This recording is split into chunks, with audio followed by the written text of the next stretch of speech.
pensarem em transferir a tecnologia para a fabricação do avião. Para nós, o avião é muito importante, mas para nós o importante mesmo é termos acesso à tecnologia para que a gente possa produzir esse avião no Brasil.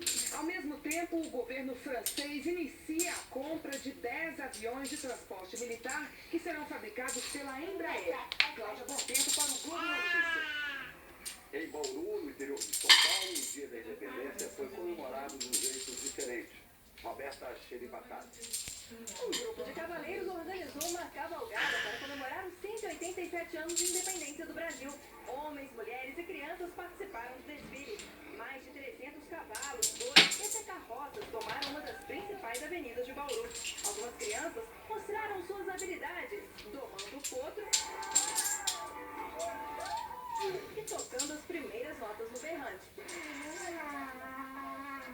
Roberto Cesarese para o Globo Notícias. O governo de Goiás e a prefeitura de Goiânia cancelaram as comemorações do Dia da Independência por causa da nova gripe. Tudo para evitar aglomerações. 2 mortes foram confirmadas no estado por causa da doença. E temporais registrados no Rio Grande do Sul. João Spode.